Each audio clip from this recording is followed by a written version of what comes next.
So we welcome to the program today Joe Pereira, and Joe is a member here at Quincy Access Television, but also an award-winning journalist and now an author as well, to talk about a book that he recently completed along with a co-author, All Souls Day, the World War II Battle and the Search for a Lost Battalion. So I thought it was quite appropriate, Joe, that we check in with you right now, leading up to Veterans Day, to learn about this project and about what led up to it, and a little bit about yourself as well. So welcome, first of all. Oh, thank you. Thank you for having me. As I mentioned, you're a member here at QATV, but you have a very lengthy and prolific background in journalism and in writing. Can you tell us a little bit about yourself first? Sure. Well, I just love working with you guys. It's just such a very warm and supportive environment. So, that's why I've continued to be a member. I'm a journalist by profession and a writer. And so, I am always looking to continue to try to, share information with the general people of not just the United States, but also the entire world, information that it might be helpful for them to make intelligent decisions and also understand history. And this is part of my effort to try to go back in history and open up a window or a door into something that has been closed so far. It has been a well-kept secret, this battle, and actually a number of battles that surround it in this area of Germany, because it was such an embarrassing moment for the U.S. Army in recent history. And so, with the help of documents that we looked up, which are now declassified, and with the help of a professor at a military university in Kansas. And much to my surprise, the professor was actually quite willing to help and to speak about it. And this is a course that is taught to the nation's future officers and military leaders. And it's a very important lesson because this is a battle that shows our leadership how not to fight a battle. And so, in many ways, it is a lesson for us also as civilians. And that's kind of the ideas, this jumbo of ideas behind my participation in this project. It sort of began very interestingly with something that happened completely out of my purview, out of my control. It happened with the co-author, John Wilson. I call him Jack Wilson. And if you want to know how the book began, I can tell you sort of the interesting way it did. It was almost by happenstance. Jack is a religious man. He thinks it's a hand of God. And so people who are religious will see that in this little anecdote. It's not very complicated. One day, on the 10th of June, 2009, he logged on to his computer. It was midday. He was working and logged on to his computer to catch up on the news. At that time, Amanda Knox, the foreign student in Italy, was big news, and the Red Sox were playing the Yankees. That was big news. And also, he has investments in stocks. He was looking at the stocks, and he was on the Globe's website, Boston Globe's website, when he saw a pair of boots, really tattered pair of boots, really banged up, beat up pair of boots. And he was, sort of fascinated with this photo. And he was in reflecting retroactively, he said he didn't really understand why those pair of boots, which were from World War II, really caught his attention, because he had seen dozens, hundreds of pictures from World War II. He himself was a Vietnam vet, and he was wondering what was so fascinating about these boots. But he had stuff to do, so he logged off the Boston Globe website, and he went on and did a few things that he needed to do for his job. And he came back to the web to his computer again about an hour or so later, and he couldn't find this picture anymore. He was sort of in a panic. He looked, he clicked through a bunch of web pages, couldn't find it. And throughout the rest of the day, he kept going back to the website, to Boston Globe's website, to try to see if he could find those boots, because he wanted to take a second look at it. And the whole day went by, he couldn't find it. So after a few days, he began to really, it got under his skin. He needed to find that picture again. So he went to the Boston Globe, and he asked for permission. The librarians were very good, very kind to him. They said, yeah, come on down, we'll help you look for it. So the librarian staff, they went through their archives of photos, and he there, trying to lead them on, guide them, couldn't find the photo. And this is very unusual, because, as you know, everything is saved, right? And so he was very, very perplexed by this. And he came away from the Boston Globe resolved to find the owner of those boots. Now, for him to just come up with this idea was sort of unusual. He did have an uncle who fought in World War II in Europe. But his family was believed, had fought in the Battle of the Bulge and was killed there. And the Battle of the Bulge is in Belgium, was fought in Belgium and France. And the boots were from Germany. So in his mind, he said, I really don't know why I'm thinking about this pair of boots so much, because, my uncle, it can't be my uncle's. He was in Belgium. How could the boots that he wore in Belgium end up in Germany? So how did he know that they were in Germany? How did he know they were German boots? The caption under the photo said that it was artifacts, World War II artifacts found in Germany. Okay. And that's a good question. Yeah. So correct me anytime I miss little cues in this story. So he continued to look for the owner of these boots, and in a sense, I'm a writer. I wrote the book as a page turner, and so in a sense, I'm reluctant to tell you the story, because I'll try to be as forthright as I can. He spent years, about 3 years or so, 4 years or so, trying to look into the story behind the boots. And at that point, he became frustrated, and he and his agent decided to seek outside help. And they called Emerson College, where I was teaching journalism, and he and I got together, and I sat down and listened to his story. And he said, would you help me kind of put a book together or undertake this investigative project? My calling, I won investigative journalism awards. And so that sort of, appealed to him. And so I said, well, I'm not really interested in the boots, but I am interested in the story behind the boots. And it's from what I could see at that point, it was very intriguing to me. And one thing that intrigued me was a group of soldiers who fought in this battle that was in Germany. And the group of soldiers, their stories really fascinated me, because in my mind, there was some unfinished business from high school, from my senior year in high school, when I did an English thesis, an English term paper, basically, on the Red Badge of Courage. And in the Red Badge of Courage, there is this lead character, Henry Fleming, who he goes into battle for all of the wrong reasons. He's a young guy.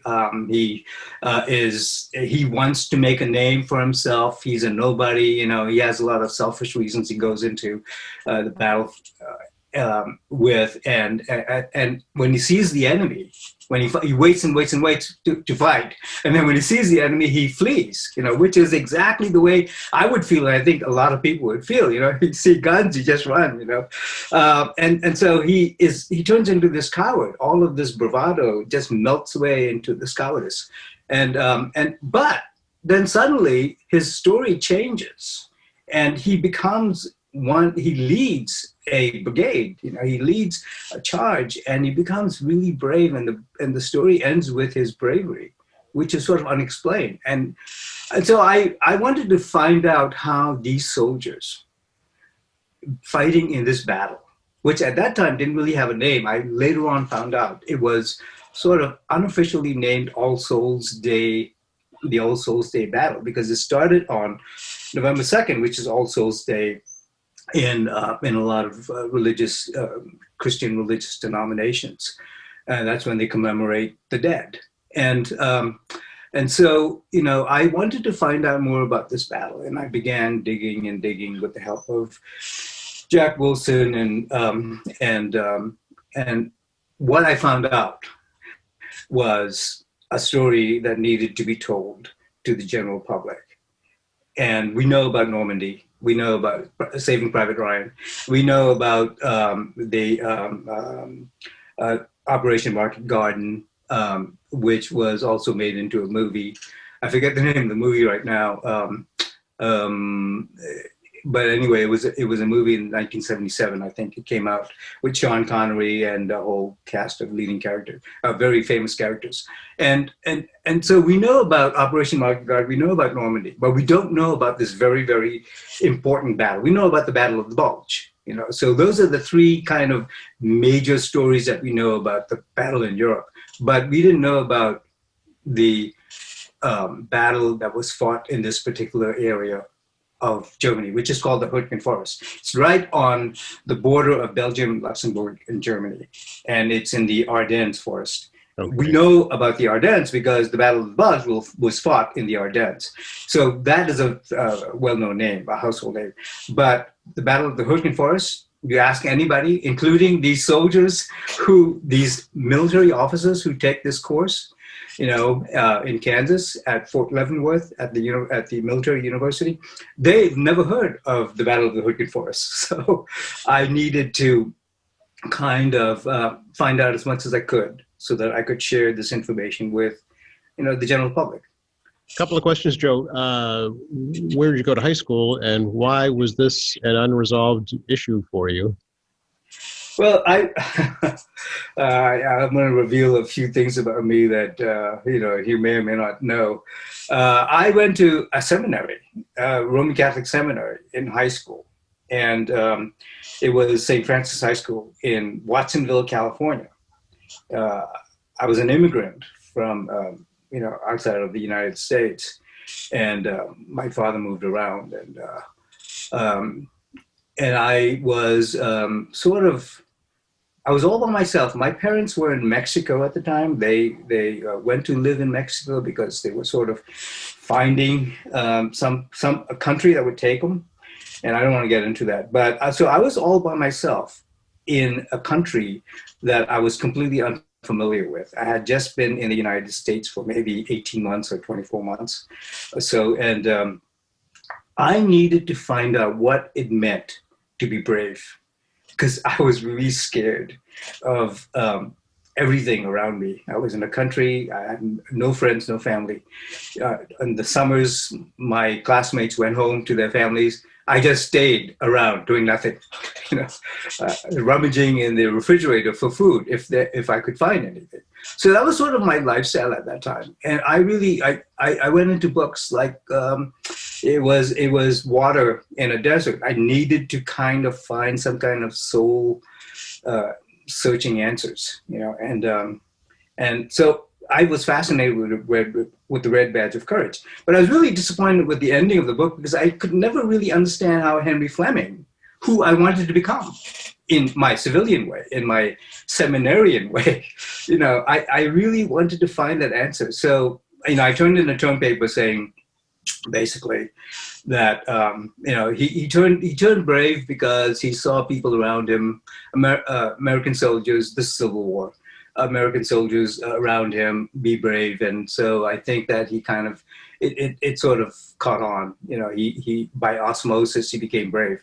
That was, I think, my I don't remember exactly what I wrote, but I think that was my answer. Okay. But so I was looking once again now, at the All Souls Day battle to see how they made this transformation. What was the catharsis that brought them to basically on the 6th of November, the morning of the 6th of November, as the snow gently fell for the first time in Germany.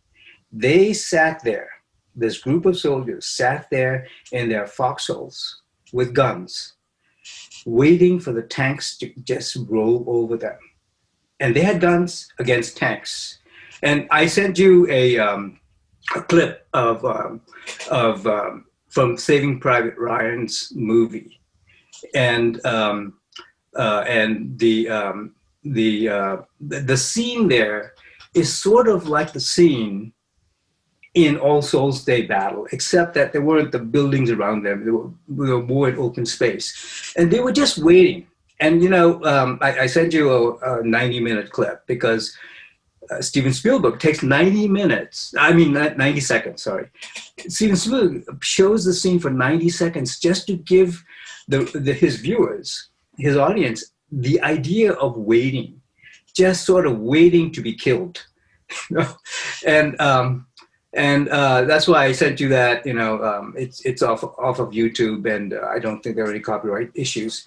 And so I was, I was really fascinated with these young men. Okay, the youngest was 17 or maybe 18, and the oldest there was about 32. And he was about to celebrate his 33rd birthday. He's a major character in the story, and they're just waiting there with their M1 rifles, which is nothing. It shoots a bullet that may not even kill you unless it's directly lodged into a vital organ. And they just sat there and they waited for the Germans to come. The rest of their soldiers, the rest of their comrades, the entire battalion, the entire regiment had fled. Not just one regiment. There was the 1st regiment and the 3rd regiment. They had fled to the rear because the Americans were just overpowered. But these guys chose to stay and fight, and they chose to stay knowing that they were going to die. That's the thing, they chose to stay knowing that they were going to die. And, for them, it was a metaphysical moment for them. This was the reason, this moment on the morning, at sunrise, possibly before dawn, this was the moment that they were born. This was their defining moment. And so I wanted to capture all of the emotions that led up to that and the emotions that they were feeling at that time. Did and in many ways, actively choose to stay, or were they ordered to stay? Or how many are we talking about here? Okay, so you make a good distinction between ordered and choose to stay. All right, everybody was ordered to stay, but if you read the story, there were a whole bunch of Americans. And logically, correctly so, they ran because they knew that they were completely overpowered and it would be suicide for them to stay. So, if I was there, I would have run. I would have said in my mind, this is the rationale I would have used. I am better to the American army as a live soldier than a dead soldier. So I'm going to live for another day and then rearm myself and retake my position. So that would have been my reasoning, and I think that was the reasoning of a lot of soldiers that fled. It was just the Germans just came in at you with their tanks. The Germans. Here's a sort of a background that would explain that. Okay, the Americans went in there, okay, with one army. I call an infantry division an army. Okay, with one army.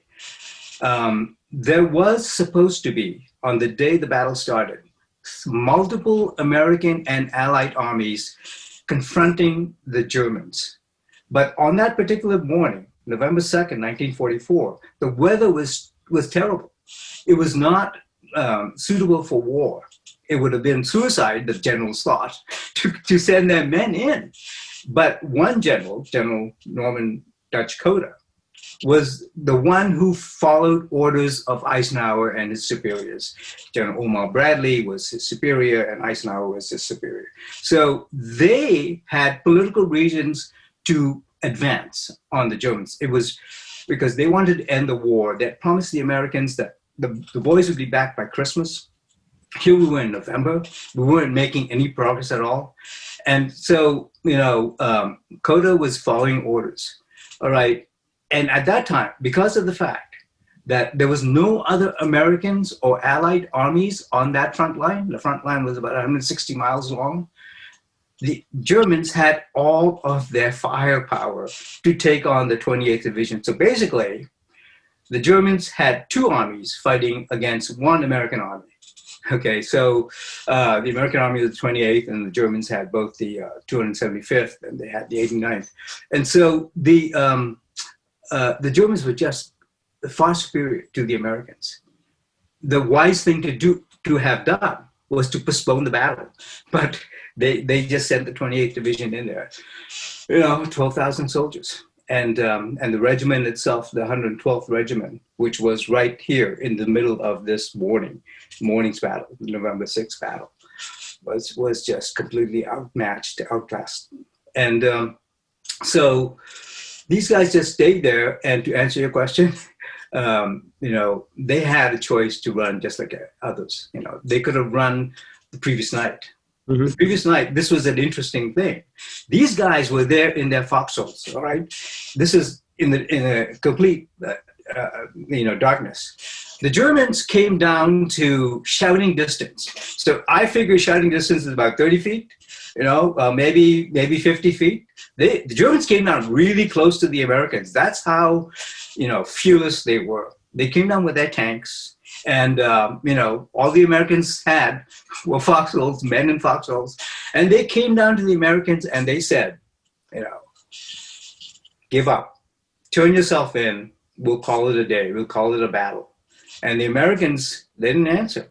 They shot their rifles up in the air, which was a signal to the Germans to get lost, right? They probably used more vulgar language, right? And so that was the bravery that they had the night before. And then the Germans went back. They went back. They were collecting their dead, okay? And they turned their tanks around. They went back to a place about 1,000 feet or so away, where they had 16 tanks or so waiting to fight the Americans the next day. Mm-hmm. During that night, when everybody was kind of trying to get some rest, the Americans could have just jumped out of their foxholes and ran maybe about 1.5 miles back to the American-held territory. That was safe land. And it's just 1.5 miles. That's what I would have done. Okay. Yeah. At the age of 18 and now too. So, because of all of these elements in the story, I became very fascinated with writing about this battle. Yeah. And I write the battle not so much as a history book, Joe? Is it written as a book of fact, or is it as more of a story? No, it's more of a story because I'm not a historian. I do not like writing history books because with history books, you know the ending. And with novels, it's really written as a nonfiction novel with lots of twists and turns in the story and the plot. I write it as a nonfiction novel. Somebody said to me who read the book said that it reads more like a 15-part Netflix series with different characters taking roles in different episodes. And so I took that as a compliment because today we're more of a visual and a video society than a reading society. So a lot of the stories about bravery, and in the preface, one of the main themes in the preface is my my fascination with the bravery of these soldiers. And I really cannot think of a better book to come out on Veterans Day, or to come out around Veterans Day, to honor these men than, putting this book out now. So in that sense, I am thankful to the publisher, the University of Nebraska Press, for bringing the book out now. I did get one of the major characters in the book is a woman. Okay, so this is not about bang bang. This is not a man's book. I think a lot of women would also understand the story, because a lot of it is told from the perspective of mourners, of survivors that are missing their soldiers, their uncles, their husbands, their fathers, and one of the major characters in the book, her name is Peggy Robinette. Yeah. Robinette is her married name. Her real name, the name that she got from her father was Peggy Weaver. She called me up, or she emailed me, and she said that she has been in a mode of mourning for about 76 years because of the fact that she suffers from this thing called the not knowing, which is not knowing whether your loved one is alive or dead. And unless you see a funeral, unless you see the body, you can't really, in your mind, come to terms with the fact that they're dead. Yeah, and she is suffering. We're going through a lot of that during this pandemic right now, at least at the outset of it, when we could not have the traditional funerals, even just for loved ones that we have known and seen every day. And it was that same type of loss, of non-closure, if you will. That's a good point. Good analogy. Yeah, it's the same thing. Without seeing your loved ones dead, it's very hard to begin the process of mourning and achieve some kind of closure. So she said that she hasn't achieved closure for all of this time, and she said reading the book made her come to peace, gave her a sense of peace. Okay, and so in many ways, I want I wanted to have the families that I interviewed for the book come to peace. That was my contribution to humanity. And also I wanted to let the people know that these guys who would otherwise just slip away quietly, silently into history without really being told about their bravery, that their bravery would be known and read by a bunch of people, however many people read the book. And the reason I want to bring this up especially because there are many elements to the story. There is a very, very famous person who was supposed to fight in this battle. And that famous person, they made a movie, they made a book out of it. It was a bestseller book. His name is Eddie Slovik, Private Eddie Slovik. And Private Eddie Slovik was the only person shot in the last 200 years by his own army for leaving the ranks, for running away, and because of the fact that he was famous, and once again he did exactly what I would do. So he refused to fight in the front line, and for that he was shot before a firing squad on the 31st of January, 1945. And he was supposed to fight in this battle. And his trial, his court-martial trial, was held actually as soon as this battle was over, about 15 miles away from the front, because of the fact that he was supposed to, the witnesses that were called to his trial to testify against him in this trial and were actually fighting that battle.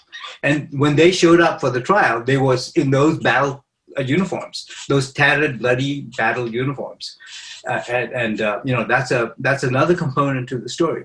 So people know about him, and I wanted people to know about his comrades who were really brave and give up their lives. So this is my Veterans Day plug. Go ahead. One of the crux of the story, as I understand it, is that a lot of the soldiers who were killed in this battle, this Hurtgen Forest battle, were never recovered, never retrieved. In the book, do you go into that aspect of it? Do you talk about the search for them and what might have happened to them? Yeah, that's a major component of the story. Also, that's another element of the story, which is, what do you do if your loved one, your uncle or your father or your grandfather is missing? And you still have this strong desire to bring him back and reunite him with the family, just bring him to US soil. What do you do? And so, part of I use my investigative skills to try to find where these soldiers were. And the mysterious thing, one of the mysteries about the story as I was getting into it was, I can understand there are a lot of MIAs, right? Missing in action. A lot of them, they're on a ship, they sink to the bottom of an ocean, you can't get them back. All right. A lot of others fight in the jungle. A lot of people in Vietnam and Korea were fighting in the jungle. And, you can't, it's just too thick, too many snakes, the brush is too thick to get to them. And you don't know where to look. So, but with this group, they fought in 3 relatively well-populated villages. And these are German villages. This is not third world country. This is first world country with a lot of technology at their hands. And the German soldiers were there. And from what I could find out getting into the story was that the German soldiers were in many ways also very compassionate. They buried a lot of the Americans that they killed because the Americans fled from there. And they went off and fought the Battle of the Bulge. And so during that time, the Hürtgen Forest, which is this particular area, is about 50 miles away from Battle of the Bulge. And so during this time, the Germans who were still guarding the forest spent a lot of their time burying Americans. And so, the Germans buried the Americans, and then the villagers, when they came back, before even the war ended, they buried a lot of the Americans. So how did they get lost? They're right here in the middle of civilization. How did they get lost? So that was really one of the questions in my mind. And I did do investigations by looking at documents, by looking at maps, battlefield maps, which are very, very, they were drawn up pretty well with coordinates and numbers and scientifically drawn up. And I took those maps and I took the last known positions of the soldiers, which is all available in the archives, now publicly available. It was once classified, but now it's declassified. So I took those maps, looked at the positions of these soldiers, particularly this group, and used GPS, used Google Maps, using the same coordinates, overlaying them over the old maps. And okay, here we go. So the green part is Google Maps today. And then if you overlay the battlefield maps using the same coordinates, give or take, you're off by about a meter or about a yard. But that's pretty close to be able to make some good determination. So what you do here is you take the old maps, which is in black and white and looks grayish, a little bit out of focus, and you put them right on the Google Maps, and you can find more or less where these soldiers were last seen. And what really helped me was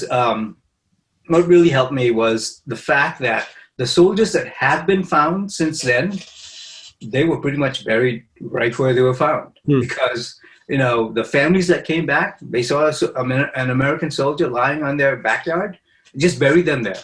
Just dug a grave about 2 feet deep and buried them there. And that's the way, about 2 feet, 2.5 feet, that's the way the American soldiers who were found were buried.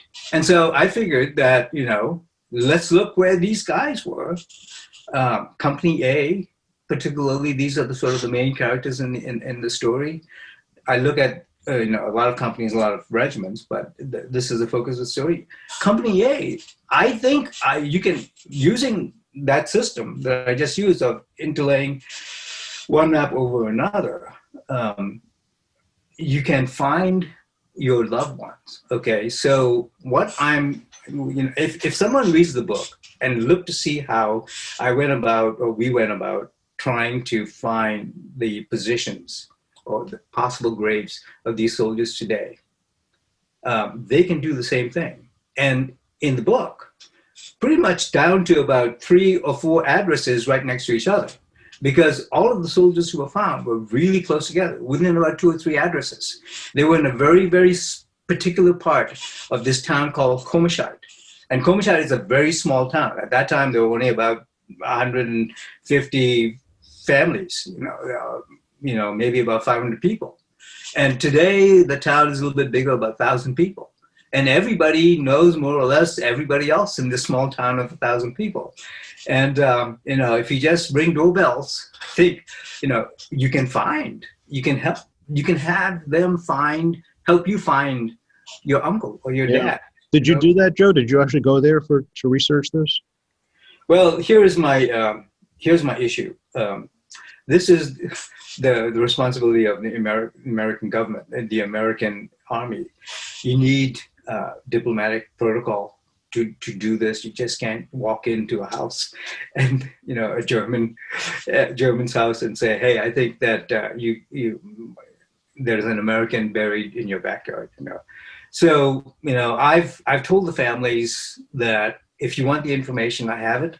I don't want to get your hopes up, but if you want the information, I can share maps with you and I can share addresses with you. It's up to you. And the families, to my surprise, said, "We want to know. Mm-hmm. We don't want to wait for the army to come." And here's the issue. Okay, so there are 70,000 soldiers missing from World War II, just World War II. Okay, and 70,000 soldiers missing from just World War II. And if you were to wait for the government to get to your family, you may have to live 5 lifetimes because of the fact that the find rate is about no more than 125 to 175 a year. So you divide 175 a year by 70,000, and that's how long you'll have to wait for the army to get to your man. And so in the meantime, you can do your own research and look for your relative on your own. The research is there. You basically have to go to College Park, Maryland, where a lot of this information is available. Or you have to go to St. Louis, Missouri, where the files on your uncle are also kept. Okay. And with the files of your uncle or your dad, or your grandfather, you take that and then you go to Maryland, and there's a 9-story building there full of paper and full of documents. And between those 2 sources, you can pretty much find what you're looking for. And there's a guy in the book, his name is Stanley Farrier. He is now 89 years old. Back in 2007, after he retired from his career as a dentist, he decided to look for his brother. And his brother was named Julian, and he perished in this battle. And he wanted to know all of the details surrounding the death of his brother. He found it. And he found it quite relatively easy. And he's in the book, his story is in the book. And between what we did and what Stanley did, the reader can easily figure out how to do this themselves. So is that part of your hope in having this book published, is to inspire these families to do that work, to get some closure?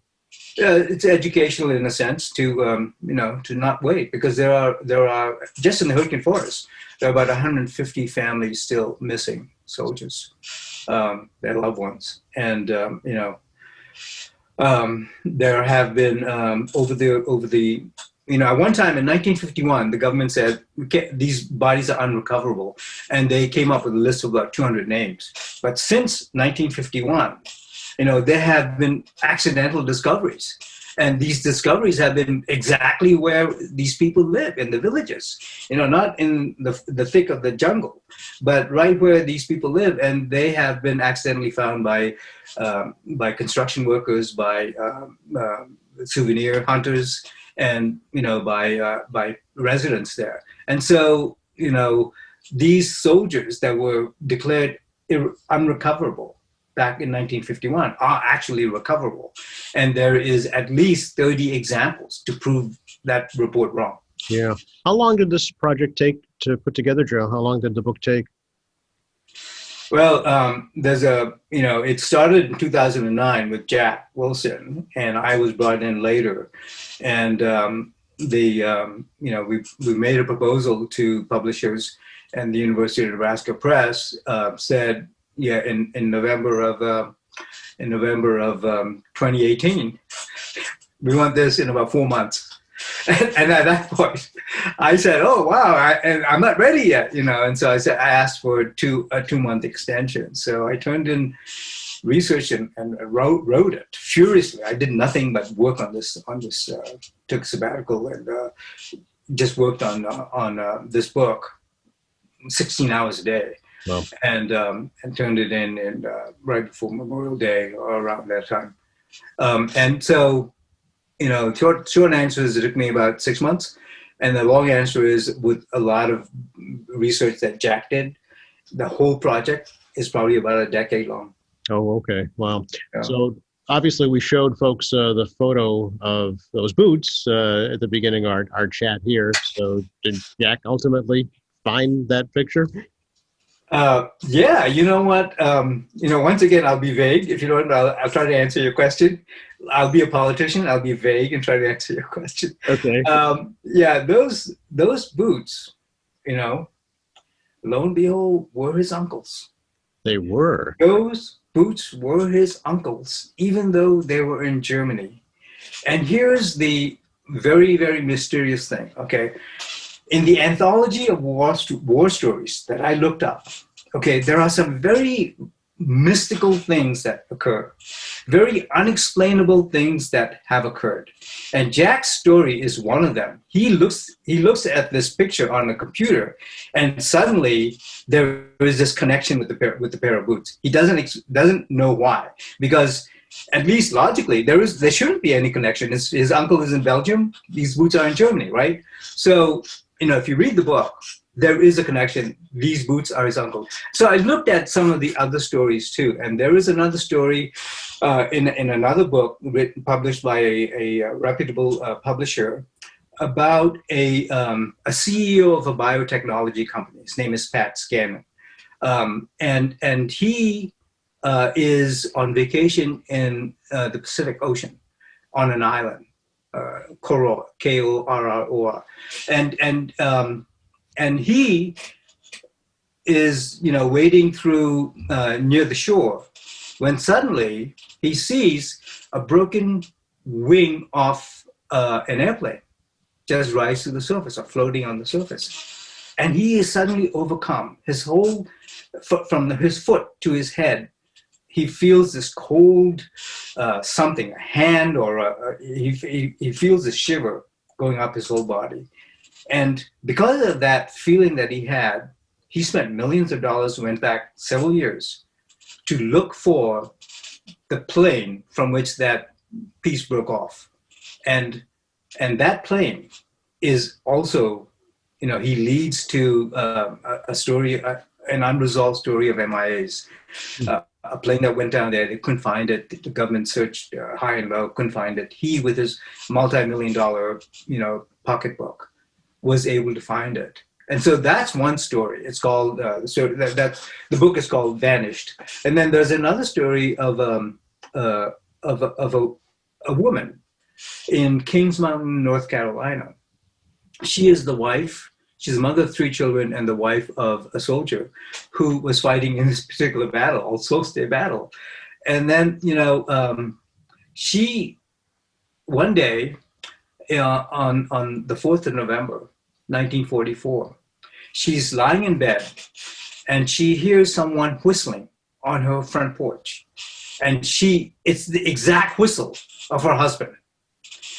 She thought her husband had come back, surprising her. So she jumps out of bed, goes to the door, opens the door, and looks at the porch. Nobody there. But she is sure that she had not only heard a whistle, just like her husband, she also heard footsteps on the porch. And she is convinced that that was her husband telling her that he had just died. And sure enough, she gets the word later on that he was killed in action. And the interesting twist to her story is that the report that she gets from the U.S. Army is that he was killed on the 2nd of November, few hours after the battle began. But she says, no, he didn't die on November 2nd. He died on November 4th, because that was the day she heard the whistle. And it's possible that, you are shot and you just lie there on the battlefield for 2 days until you die, because it was such chaotic times. So she is convinced that he died on she was convinced that he died on November 4th. She now has died herself. But until the day of her death, she was convinced that his death was on November 4th, not November 2nd, when the Army told her. So these are the kinds of stories that you hear, you can interpret it any way you want, but it's not very uncommon to come across these stories. If a family ultimately does find, their loved one, does the federal government, does the Army then acknowledge, yes, this is you're deceased, this is your family, and close the case basically at that point? Yeah, there have been families who have done that. And the way the Army identifies soldiers is basically twofold. One is high technology, and another one is the old way, which is dental charts. Your teeth are very imperishable. They last for 1,000 years. So if you're missing a tooth or you have a gold tooth somewhere, and those are preserved, you can more or less identify people that way. The other way is by dog tags and by wallets. A lot of them had wallets with them. So they had personal identification. This is the way that some of the soldiers who have been identified have been identified. And there is another way that now is very common, and it's leading to a lot of reunifications with families, which is DNA testing. And they particularly go after the mitochondria, which you get from your mother's side. It's very difficult to destroy mitochondria. It's easier to destroy the Y chromosome, which you get from your father. And so a lot of times, if you've got sisters or aunts or females in the family, they just give their DNA. All you do is a cheek swab with a piece of, cotton, and they compare DNA. And so if there's a DNA match, you pretty much have your relative back, and the Army pays for everything. They pay for funeral, the plot, and everything. Okay. And have the families, been denied benefits up until the point where their loved one is finally identified?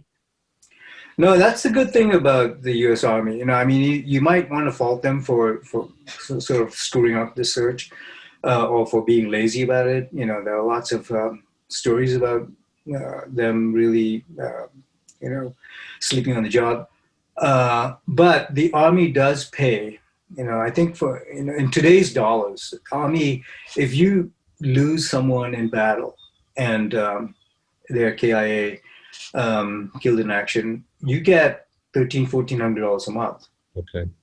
In bereavement pay, and the Army does pay money to families who have lost. They're called Gold Star families. Yes, sure. And so Gold Star families do get paid. Okay. So how do you? Without giving away the ending, Joe, how do you kind of leave the story? It's still unfinished. Obviously, there are still men missing from this battle. So is there a sequel? Well, no. I luckily, I had to go through all of the different sources. I had to look at letters that soldiers wrote from the front to their families. I had to look at documents from these archives in Maryland, College Park, Maryland, and I had, using all of that information and also interviews with families, I had to piecemeal together a narrative, a chronology of them leaving the United States, going to England to kind of get settled and trained and equipped, and then moving on to Omaha Beach, and from there moving inland through France to Germany. I had to do all of that. And I was, it is kind of, you basically have to be a Sherlock Holmes. You have to put all of these pieces together, which was fun for me to do because they fell in places. But one thing that really helped me was a guy. His name is Anthony Grasso. Okay. He lives 20 minutes away from me in Norwood, Massachusetts. And I found out he fought in this battle. Oh, This 95-year-old man fought in this battle. So not only that, he remembers everything. He remembers a lot of the stuff. And at least what happened to him. And he has a very, very powerful story. He is a hero. If you ask him about it, he's very humble. He's 95 years old now. He lives by himself. He still drives. Okay. So he is a major character in the story. So I tell a lot of the story through his eyes. okay. And you asked how it ends. Okay. And I have him telling the ending of the story.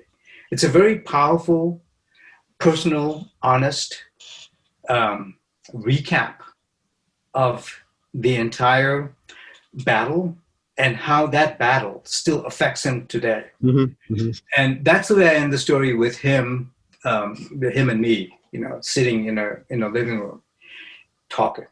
And that's the way the end. That's the way the story ends. Is there a sequel? Yeah, sure, there is a sequel. Finding these families, going around and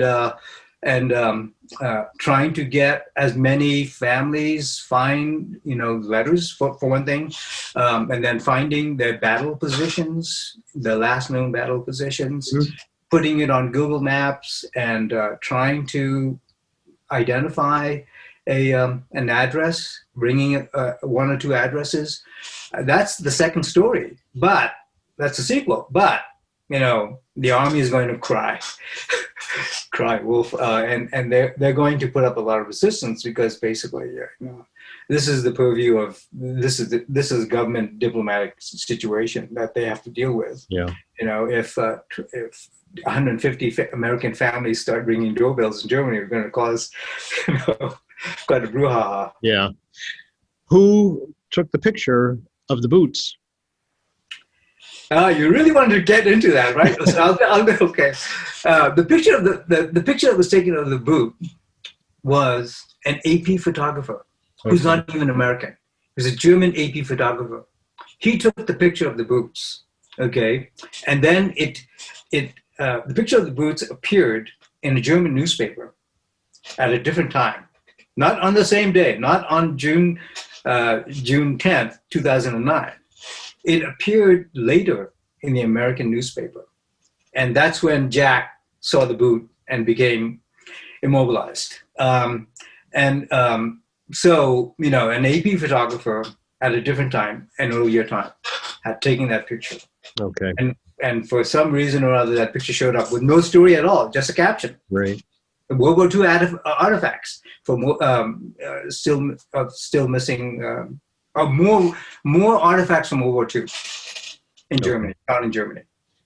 Would it be fair to say, Joe, that you kind of see yourself in some of these men that fought in this battle, and that was, kind of part of the inspiration to do this research? Oh no, I would not have stayed in the foxholes. Okay. Looking at, I'm not brave. I like I said, I thought about this story over and over and over again as I wrote it, and as it went through the editing process with my editors, at the publishers, and I still today would have left. I would have been. See, on November 6th, these men died. Right on the morning of November 6th, these men died. November 4th, November 5th were 2 days in which a lot of the soldiers from these regiments, these two regiments, the 1st and the 3rd Regiment of the 112th, the 1st and 3rd battalions of the 112th Regiment had a chance to run away to the back. And their officers tried to collar them by their collars, hold them back, and they just, wiggled away and ran.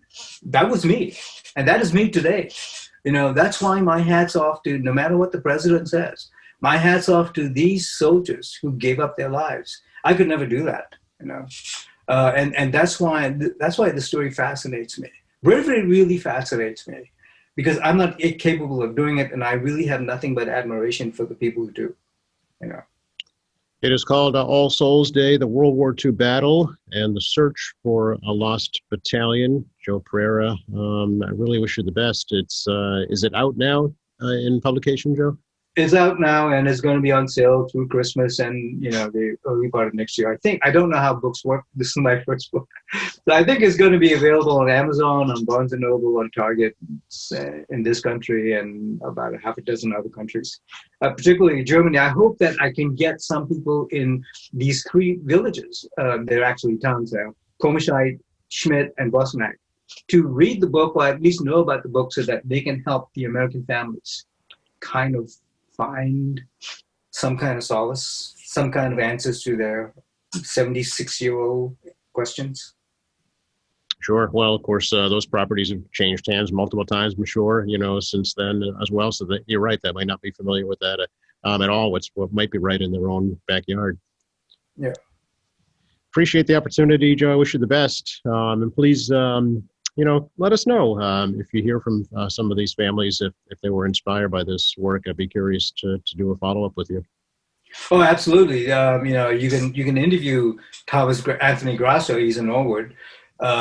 He's still very very articulate. He remembers a lot of stuff, and his is a very very moving story of bravery, because he and his lieutenant did something that I would never have done. Okay, and that's how Anthony Grasso was wounded. I'm going to give you a teaser. He was wounded. He was blown up in the air 30 feet. And he did that because he was brave. And on the 11th of November, keep him in your thoughts, and he's a very, very interesting character. His lieutenant, I won't tell you what happened to him. All right, we'll leave it at that. You're already learning how to be a good author. Is leave him wanting a little more. Or a politician, yeah. That's right. Avoid the answer. Yeah. Thanks again, Joe. Really appreciate it. Sure, you're welcome. All right, be well. Pleasure.